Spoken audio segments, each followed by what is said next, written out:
A few weeks ago, after Senator Susan Collins shoveled some ceremonial dirt to break ground on a new firehouse in Sanford, I asked her, at age 73, about her health.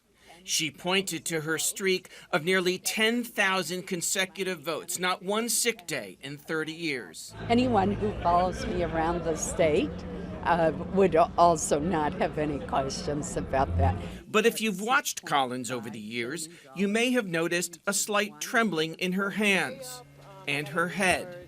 Now, for the first time, the senator is publicly describing her medical condition in an exclusive interview with News Center Maine. What I have is an extremely common condition that is called a benign essential tremor. I have had it for the entire time that I have served in the United States Senate. It has absolutely no impact on my ability to do my job or on how I feel each day. Collins is confident, if elected again in November, in her ability to serve another 6 years. If you talk to anybody in Washington, they will tell you that I am the hardest working person that they have ever worked with. And the fact is, I've never missed a single vote in all the time that I've been honored to represent the people of Maine. I think that's pretty good evidence of the fact that I am blessed with great health.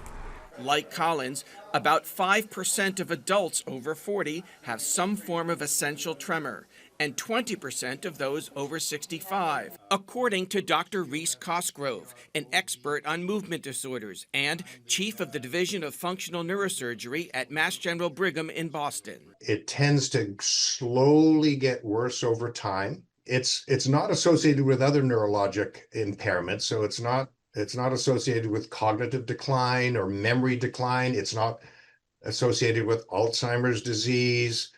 It's not Parkinson's disease. Fair to say that this is primarily just a physical condition and not a mental condition at all. Absolutely. These tremors can be both socially and professionally embarrassing. But not incapacitating. Not at all. The essential tremor is treatable with medication, which the senator takes.